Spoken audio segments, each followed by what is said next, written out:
Il est 7h54. Rien n'arrêtera l'humeur de Jérôme Commandeur. Bonjour Jérôme. Bonjour à tous. Vos humeurs nous parlent ce matin d'un mariage pas comme les autres. Tout à fait, Bru. Comment? C'est le Parisien aujourd'hui en France qui raconte l'histoire, celle d'Elisabeth et d'Éric, laquelle histoire à l'heure du mariage pour tous ne manque pas de piquant. L'article démarre ainsi, les invitations sont lancées, la salle du banquet est réservée pour le 28 juillet prochain. D'ailleurs, tiens, je préfère laisser le micro à une nouvelle recrue d'Europe 1 qui s'appelle Jérôme Bellemare, pour qu'il vous raconte l'histoire. Donc, nous sommes au village de Dabo en Moselle. Bonjour Bruce, bonjour Christine, bonjour. Bonjour. Nous sommes donc dans ce village, situé en plein cœur de ce qu'on a coutume d'appeler les Vosges mosellanes, entre Sarrebourg, Phalsbourg et Saverne. L'essentiel de son activité commerçante tient dans sa cristallerie, son magasin de miel et son dépôt de pain. À noter, si vous êtes de passage dans la région, la présence de maisons troglodytes dans les hauteurs, maisons que les Allemands ont d'ailleurs fait sauter en 1894, afin d'obliger leurs habitants à résider dans le village. Déjà, ce goût pour l'ordre et le travail bien fait. Alors, je vais reprendre le récit car Jérôme Bellemare n'a plus de souffle.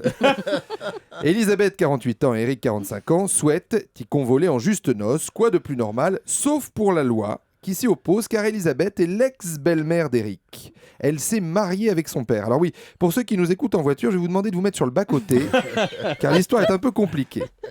Elisabeth, dont on ne donnera pas l'âge pour des raisons d'élégance et de politesse, a 24 ans en 1989.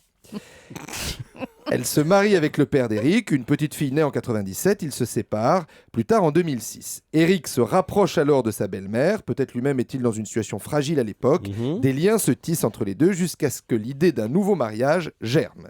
Ce qui est impossible, car que disent les textes de loi, le mariage entre ascendant et descendant n'est pas possible dans la mesure où la personne qui a créé l'alliance, ici le beau-père, écoutez bien, n'est pas décédé. Alors ce type qui s'est déjà pris un petit coup sur la casquette quand son fils a décidé de se marier avec son ex-femme, je lui conseillerais de bien regarder derrière lui dans les escaliers parce qu'un accident est vite arrivé, mon petit monsieur.